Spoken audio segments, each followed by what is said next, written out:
Hello दोस्तों, कैसे हो आप सभी। आज अपन बात करेंगे हिस्ट्री ऑप्शनल के बुक के बारे में कि हिस्ट्री ऑप्शनल की कौन कौन सी बुक पढ़े ताकि विद्यार्थी 300 प्लस नंबर भी ला सके हिस्ट्री ऑप्शनल में। तो बात करते हैं प्राचीन भारत की। किसकी बात करते हैं? अपन बात करते हैं प्राचीन भारत सेगमेंट की। प्राचीन भारत में आप शुरुआत करें रामचरण शर्मा की एनसीईआरटी से। ये ओल्ड एनसीईआरटी है 11th क्लास की। इस बुक से शुरू करें, इसको पहले ढंग से पढ़े, इसके हर टॉपिक को लगभग 30 से 28 लगभग चैप्टर दिए हुए, 30 से 28 चैप्टर, सब टॉपिक को अच्छे से समझे। उसके बाद आप उपेंद्र सिंह की बुक पे जाए, सीधा उपेंद्र सिंह की बुक पे न जाए, आप पहले प्राचीन भारत के रामचरण शर्मा की बुक देखे, उसके बाद आप उपेंद्र सिंह की बुक पढ़े। बहुत अच्छी बुक है, इसमें पूरे फिक्सर पूरी तस्वीर दी हुई है कि प्राचीन भारत में हड़प्पा की हो, वैदिक धर्म की हो, पाषाण काल के जो उपकरण है, सबका बहुत बेहतरीन बुक है। उपेंद्र सिंह के द्वारा लिखी गई बुक है और इसमें से 90% क्वेश्चन भी इस बुक से मिल जाते हैं। मध्यकाल के लिए बात करें तो मध्यकाल के लिए आप एनसीईआरटी पढ़े सतीश चंद्र की। किसकी पढ़े? सतीश चंद्र की बुक पढ़े, ये एनसीईआरटी आती है। फिर आप सतीश चंद्र पढ़ते ही आप एडवांस बुक पे जाए। किस पे जाए? Advance book. मध्यकाल के लिए आप जेएल मेहता भी पढ़ सकते हैं मैं और हरिश्चंद्र वर्मा भी पढ़ सकते हैं। इसके 2 वॉल्यूम आते हैं, फर्स्ट वॉल्यूम और सेकेंड वॉल्यूम। लेकिन मैं आपको बताऊंगा कि आप जेएल मेहता पढ़ो, 3 वॉल्यूम में आती हैं। और जेएल मेहता की 3 बुकें मैं बता देता हूँ। ये फर्स्ट वॉल्यूम है, बहुत अच्छा बुक है ये भी। फिर ये सेकंड जेएल मेहता की सेकंड बुक है, बहुत अच्छी बुक है। और ये जेएल मेहता के तीसरा वॉल्यूम है। इन तीनों को बढ़िया ढंग से पढ़े, आपकी हिस्ट्री की तैयारी बहुत अच्छी हो जाएगी। फिर अपन बात करेंगे मध्यकाल के बाद, ये मध्यकाल की अपने बात हो गई। अब आधुनिक भारत की बात करेंगे। आधुनिक भारत में आप पहले विपिन चंद्र की एनसीईआरटी पढ़े, शुरुआत एनसीईआरटी से करें ताकि आपके कंसेप्ट क्लियर हो जाए। फिर आप शेखर बंदोपाध्याय की बुक आती है प्लासी से विभाजन तक, ये बुक है, आपको मैं दिखा देता हूँ। प्लासी से विभाजन तक बहुत अच्छी बुक है, इसे पढ़ सकते हैं। उपेंद्र सिंह की बुक अभी मेरे को मिल नहीं रही है इसलिए दिखा नहीं पाया। आधुनिक के लिए आप शेखर बंदोपाध्याय की बुक पढ़े, बहुत अच्छी बुक आती है, उसको पढ़ सकते हैं। और एक बुक और है, ये राम लखन शुक्ल की बुक आती है आधुनिक भारत के लिए, बहुत ही शानदार बुक है, इसको भी पढ़ सकते हैं। हिंदी ये है दिल्ली निदेशालय की है, दिल्ली विश्वविद्यालय से पब्लिक होती है। राम लखन शुक्ल की बुक बहुत शानदार है। फिर अपन बात करते हैं आधुनिक भारत के लिए एक और बुक आती है जिसमें जो ये गवर्नर जनरल आए थे ना, उन गवर्नर जनरल का इतिहास, इसमें B L Grover and Alka Mehta Yashpal की बुक बहुत ही अच्छी बुक है, तो आप इसको भी पढ़ सकते हैं, बहुत ही शानदार बुक है।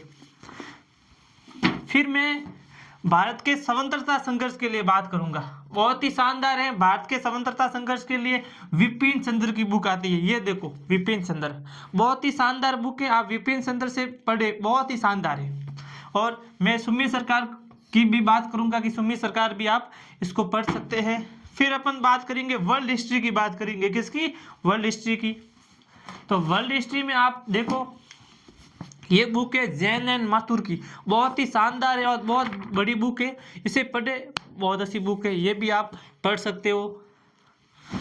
और आप साथ में दीनानाथ वर्मा की आती बुक है, ये भी ठीक है, आप इसे भी बुक पढ़ सकते हो। एक आती है नॉर्मन लॉ, ये बहुत ही शानदार बुक है, डॉक्टर अरुण गुप्ता, डॉक्टर इंदु खन्ना, ये पढ़े, ये भी बहुत शानदार है। और यूरोप का इतिहास, क्योंकि प्राचीन भारत में अधिकतर यूरोप का इतिहास ही है, तो यूरोप के इतिहास के लिए Lal Bahadur Varma, very very nice book आती है लाल बहादुर वर्मा की, ये पढ़े, ये भी बहुत शानदार है। मान चित्रावली स्पेक्ट्रम की आती है, किसकी आती है? स्पेक्ट्रम की, वो पढ़ सकते हैं। आज़ादी के बाद का भारत, आप विपिन चंद्र की बुक आती है, एनसीईआरटी है, या ये आज़ादी के बाद विपिन चंद्र की आती है, वो भी बहुत शानदार है। और इग्नू का मटेरियल बहुत ही अच्छा होता है हिस्ट्री ऑप्शनल के लिए, आप इग्नू का मटेरियल देख सकते हैं, जो मैं बुक आपको दिखा देता हूं। ये देखो, फर्स्ट है, ये सेकंड है, ये थर्ड है, ये फोर्थ, दिख रही है ना सभी को? ये 5 और ये 6, ये भी बहुत शानदार है। इसे आप पढ़ सकते हो ताकि आपका इग्नू के नोट से भी आप बेहतरीन ढंग से क्या कर सकते हो, तैयारी कर सकते हो। तो दोस्तों ये था अपना कि अपन हिस्ट्री ऑप्शनल की तैयारी कहाँ से पढ़े, कहाँ से मटेरियल ले, ताकि आपकी तैयारी क्या हो सके, बहुत ही शानदार हो सके। और या तो आप इन बुकों से पढ़े, ये बुकें बहुत ही शानदार बुक है, नहीं तो मैं आपको बताऊंगा कि हमारे सर है जावेद फारूकी सर, जावेद फारूकी सर से पढ़ सकते। किससे पढ़ सकते हो, जावेद फारूकी सर। बहुत ही कम में जावेद फारूकी सर भारत में सबसे कम फीस में और सबसे बेहतरीन ढंग से सरल सहज तरीके से जावेद फारूकी सर पढ़ाते हैं। उनसे आप हिस्ट्री ऑप्शनल पढ़ सकते हो, बहुत ही कम फीस है। तो मैं पहली बात मैं कहूँगा कि आप अगर बुक से पढ़ो तो बढ़िया बात है, अगर बुक से समझ में नहीं आए तो आप जावेद फारूकी सर से पढ़ सकते हो। बहुत ही शानदार ढंग से जावेद फारूकी सर पढ़ाते हैं। आप सीधा एडवांस बुक पे नहीं जाए, पहले आप एनसीईआरटी पढ़े, उसके बाद एडवांस बुक पे जाए। प्राचीन भारत एनसीईआरटी पढ़ी और एडवांस बुक पे जाओ। दोस्तों आज अपन इतनी बात करेंगे कि हिस्ट्री ऑप्शनल के लिए कौन कौन सी बुक पढ़े और कहाँ से तैयारी करें ताकि आपकी तैयारी ढंग से हो सके। Thank you so much.